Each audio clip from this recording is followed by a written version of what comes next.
Vítejte v Jižní Jamajce, na největší slavnosti původních obyvatel tohoto ostrova Maroonů.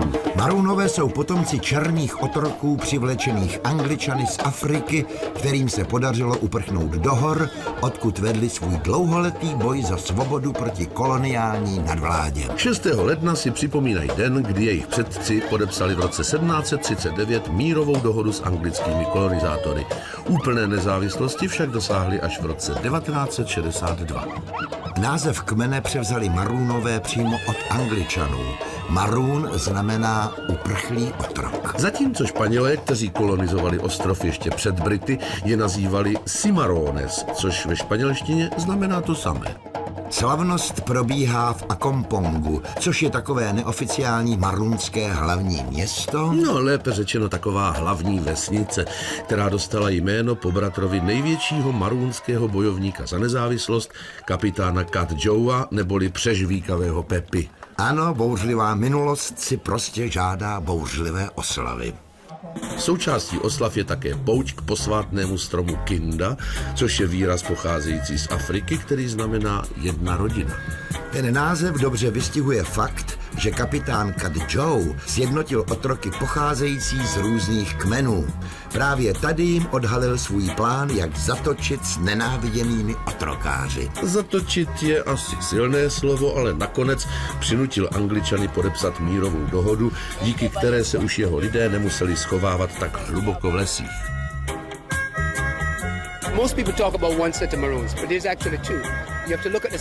Nemělo by se však zapomínat na to, že Maroonové jsou dvojího původu, upozorňuje Bob. Než Angličané začali na Jamajku dovážet černé otroky z Afriky, žil na ostrově indiánský kmen Arawaků. Ano, ti zas utekli do hor před Španěli. Boba tento opomíjený historický fakt zdá se poněkud zneklidňuje. Za to ostatním je to podle všeho celkem jedno. Všichni se plně oddávají hudbě, tanci a hazardu. Maroonové působí dost drsným a nekompromisním dojmem. Samozřejmě život se s nimi nikdy nemazlil. Ukrývali se v lesích v neustálém strachu z otrokářů. Sami ale nebyli žádní beránci, kradli kolonizátorům dobytek. Při neustálých vzájemných potyčkách tekla krev proudem. Dodnes z nich jde trochu strach. Říká se, že v okolí není dvakrát bezpečno. Ale prosím vás, válečné výpravy jsou už minulostí. No, nevím. V čele kmene stojí takzvaný kolonel neboli plukovník. To ano, ale vojenská hodnost v podstatě označuje světského a duchovního vládce kmene. Naprostá většina Maroonů dodnes nepřijala křesťanství a zůstává věrná tradičním africkým náboženstvím. A staré dobré africké medicíně, která uzdravuje pomocí léčivých bylin. Ty se podávají nemocnému během obřadních tanců za zvuku bubnů.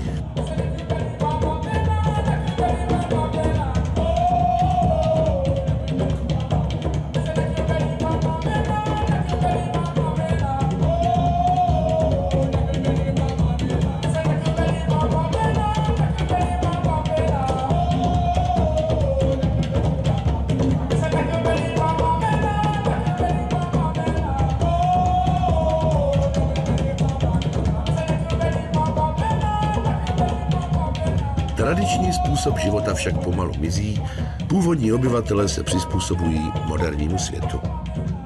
Stěhují se do měst a na své kořeny zapomínají.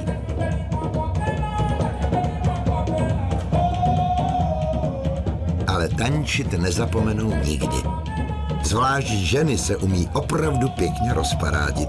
V tomto ohledu je tady skutečně trochu nebezpečno.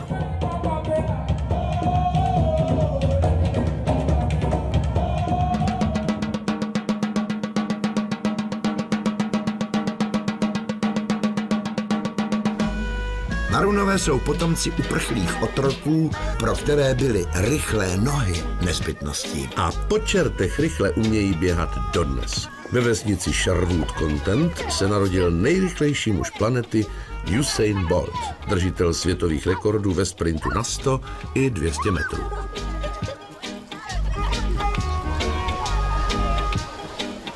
There is where Usain Bolt born Místní se na něj dobře pamatují, jako tuhle Steve. Tady se Usain narodil a učil běhat. A tamhle chodil na základní školu, ukazuje Steve. Slavného rodáka upřímně obdivuje a přeje mu, aby překonal mnoho dalších rekordů. Ten, kterému přezdívají Blesk, se stal prvním člověkem, který zaběhl sprint na 100 metrů rychleji než za 9 sekund a 60 setin vteřiny. Usain tuto magickou hranici pokořil o 2 setinky při průměrné rychlosti skoro 38 km za hodinu. V této škole se budoucí rekordman učil. Paní učitelka Sharon vzpomíná, jak trénoval na školním dvorku. Každý čtvrtek pozoroval běžecké závody, které se tu konaly. Jako dítě byl Usain takový čahoun se spoustou energie. Nijak se nelišil od ostatních dětí, říká paní učitelka. Sama si prý pečlivě vystřihuje každý novinový článek týkající se jejího bývalého žáka. Do you want to be like Usain? Stal se sprinterskou legendou a velkým vzorem pro všechny zdejší děti, které by samozřejmě chtěli být jednou jako on.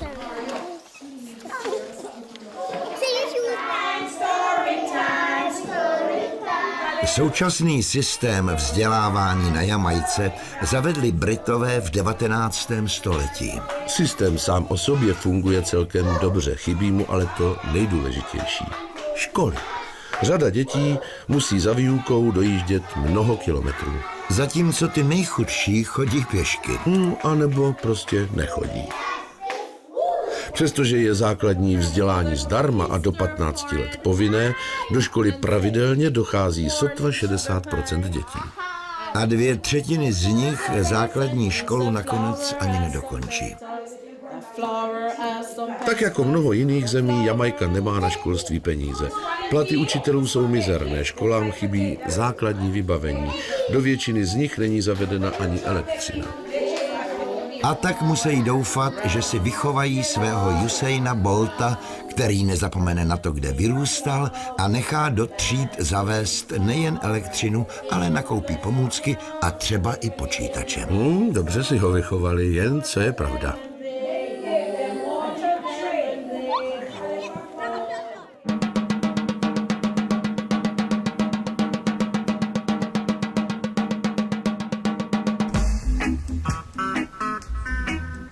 Po řece Martha Bree se v dřívějších dobách plavilo do města dřevo. Vory se dělaly stejně jako dnes z bambusu. S tím rozdílem, že dnes už vory slouží jen k vyhlídkovým plavbám pro turisty.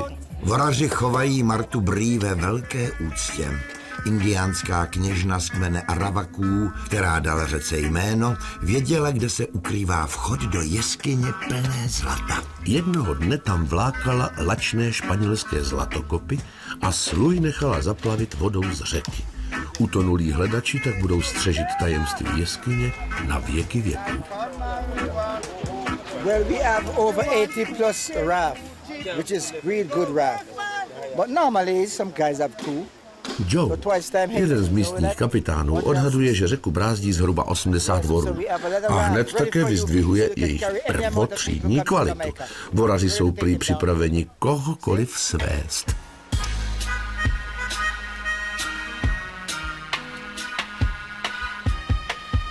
Captain named Cecil and the name of the river Martha Bree.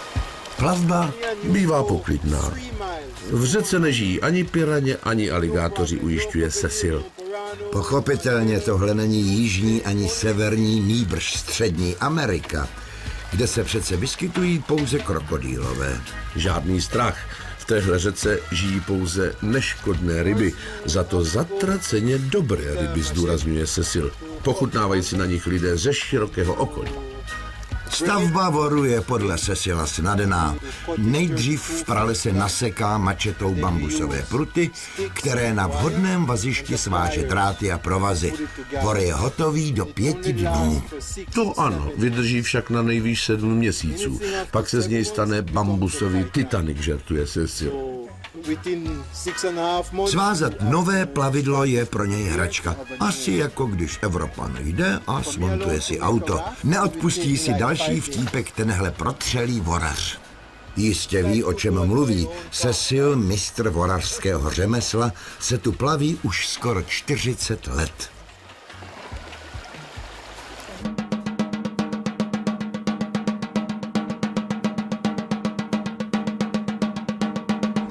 Black River, hlavní město jihozápadního jamajského regionu St. Elizabeth Parish, dostalo jméno podle řeky, která se nedaleko odtud vlévá do moře. Je to jedna z nejdelších řek na Jamajce. Španělé ji kdysi pojmenovali Rio Caobana, tedy Mahagonová řeka. Zatímco přízemnější Angličané ji kvůli husté vrstvě vegetace tlející u dna začali říkat prostě Černá. Dnes tu život plyne v celku klidně, ale v 19. století to byl jeden z nejvytíženějších jamajských přístavů. Po řece se sváželo kampeškové dřevo, cukrová třtina, koření a hovězí kůže, které se pak vyvážely do Evropy. Na architektonické skvosty je Black River skoupé, ostatně jako každé druhé jamajské město. Naprostá většina domů pochází ze 20. století. V roce 1900 tady totiž propukl strašný požár, ke kterému došlo po mohutném výbuchu ve skladu kávy a koření. Jedna z mála budov, která požár přečkala bez úhony. Dům postavený v georgiánském slohu byl vůbec první budovou na ostrově, do níž byla zavedena elektřina. Původní majitel byl vůbec pokrokový člověk. Na Jamajku prý nechal dovést i první automobil.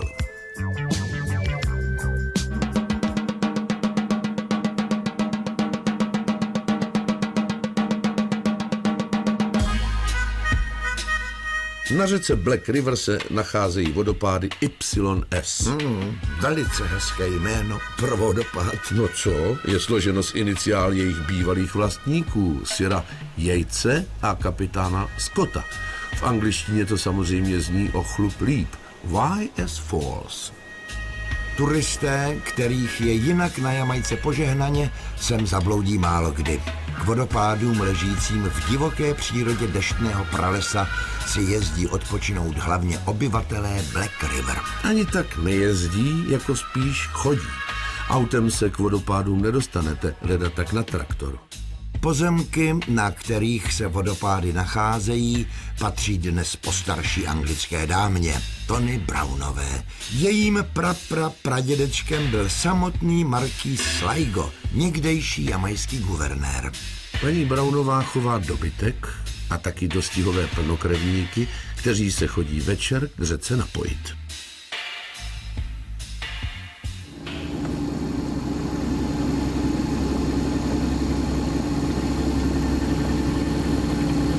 The Black River is 44 miles long. Když plujete po Black River, dorazíte do Great Morass, do Velké bažiny. Co vás tam čeká, netřeba asi moc zdůrazňovat. Velké bažiny, no prostě močál. A v úvahu by ale připadal i název Krokodýlí řeka. Na 44 mil dlouhém toku žije dobrých 75 krokodýlů, konstatuje Joseph. Prý ale nejsou nějak agresivní, naopak, jsou dost plaší. Když je necháte na pokoji, prý si vás ani nevšimnou. Ano, beránčí povahy, jasně. Poslyšte, krokodýlí čelisti dokážou vyvinout neuvěřitelný tlak. Možná to nevíte, ale bez problému rozdrtí celou krávu, takže Joseph by pro ně byl taková jednohubka.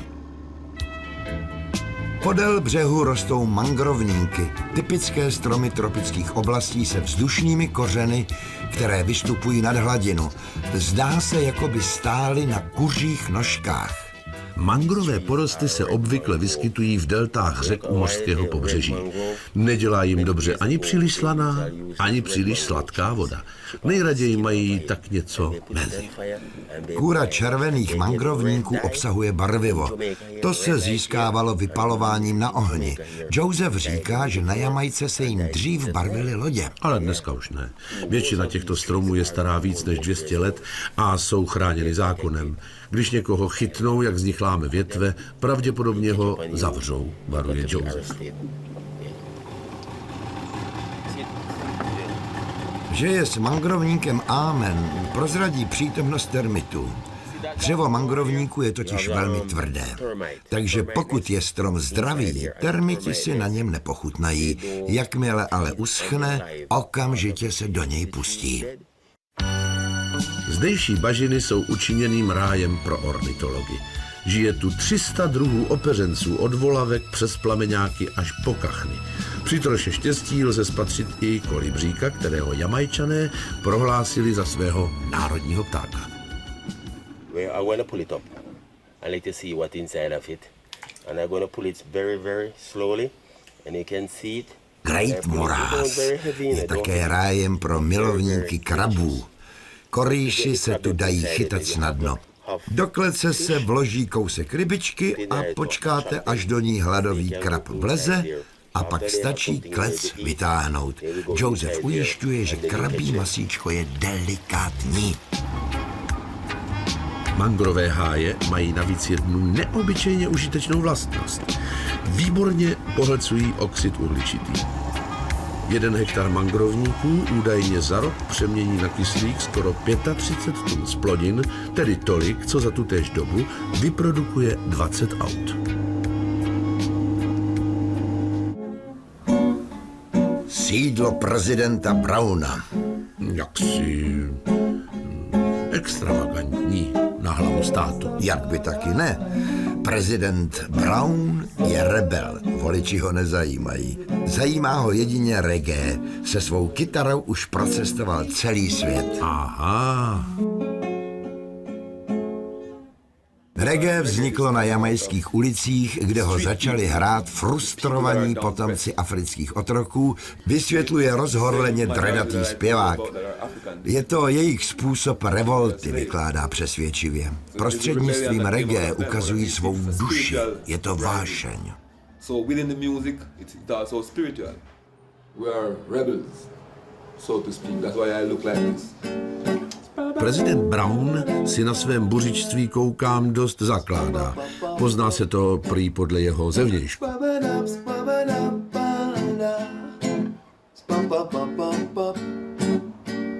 Christopher Columbus is a young blasted liar.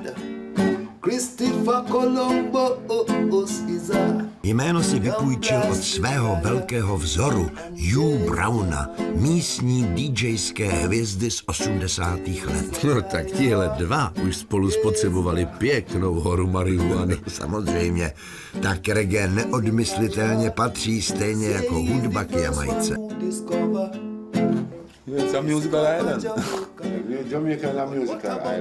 Jamajka je něco jako hudební ostrov, tvrdí Hugh Brown. Muzika tu hraje všude. A když zrovna nehraje, tak si lidi alespoň zpívají. Prý, pokud ho potkáte na ulici a bude si prospěvovat, nemyslete si, že se zbláznil. Milé. Život je v jeho očích prostý. Když pracuješ, zpíváš si. Když vaříš, zpíváš si taky. Když se miluješ, hrajou ti u toho zamilovaný songy a když svítí slunko, zpíváš si pořád, protože slunce tě inspiruje. No, řekl bych ještě pár tahů a inspirace se mu dostaví i pod mrakem.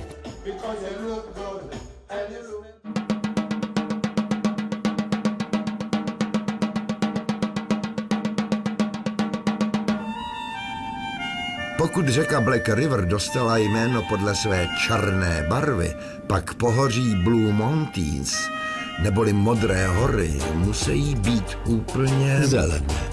Jak vidno v horách ležících 20 kilometrů na sever od hlavního města Kingstonu, je modrá ledata obloha. Nejvyšším vrcholem pohoří a zároveň celé Jamajky je Blue Mountain Peak, který leží 2256 metrů nad mořem. Je to tudíž jedno z nejvyšších míst v Karibiku. Za jasného počasí je prý odsud vidět až na Kubu. Za jasného počasí. Lidé žijící v malých vesnicích většinou dojíždějí za prací do hlavního města. Nebo se věnují zemědělství, ke kterému jsou tu velmi příznivé podmínky. Bývá tu chladno a mlhavo, ale nikdy nemrzne. Vegetaci se tu daří skvěle. Roste tu víc než 500 druhů rostlin. Mnohé z nich sem dovezli kolonizátoři. Španělé z Kuby přivezli královskou palmu. Rododendrony sem doputovali až ze Himalájí. Eukalyptus pochází z Austrálie a bambus, konvalinky a zázvor z Dálného východu. Největší trefa byly ovšem kávovníky z Etiopie. Z pěstování kávy se stal velmi výnosný biznis. Jamajská káva je totiž jedna z nejlepších a také nejdražších na světě. V Modrých horách se vyrábí vyhlášená káva Ja Bloom, což je akronym složený ze slov Jamaica Blue Mountains. Dostat se k továrnám na zpracování kávy ale není snadné, cesty jsou tu samá díra.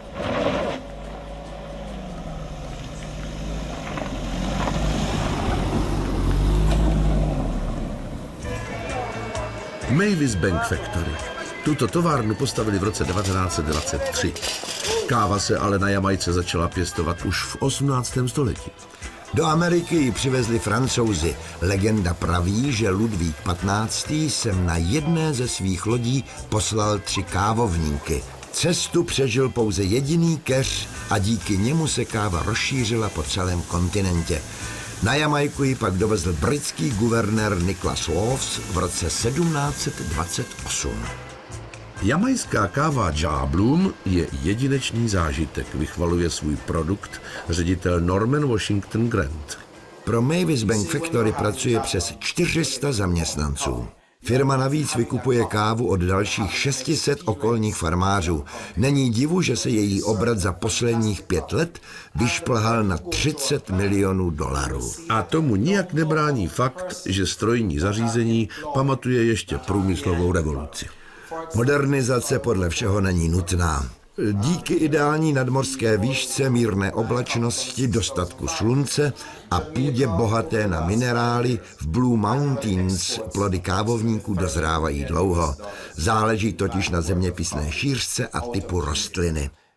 Někde se káva sklízí už po půl roce, někde až za rok. Jistě, delší doba zrání znamená výraznější chuť.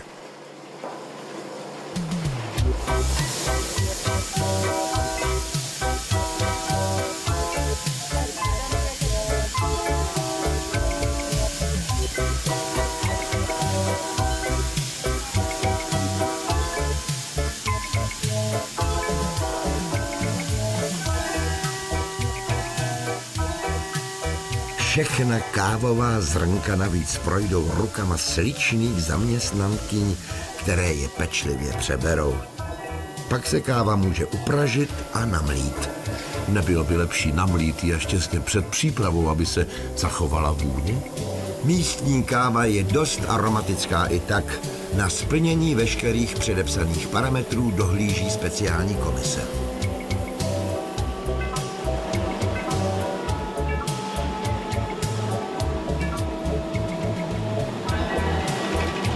No a pak už stačí kávu pěkně zabalit a odvést zákazníkům. Vyváží se do celého světa. Chutná hlavně Japoncům. 90% zdejší kávy určené pro export skončí v zemi vycházejícího slunce. We analyze the product.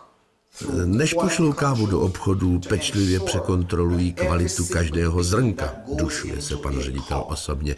Mimochodem, Norman patří zároveň mezi nejvyhlášenější ochutnávače kávy na světě. Ke kávě nejprve přivoní a pak ji rychle vsrkne. To, aby chuť ulpěla až na zadním patře, kde jsou chuťové pohárky nejcitlivější. Jeho blažený výraz hovoří za vše. Jeho kávička má prostě dokonalé aroma. Beautiful aroma.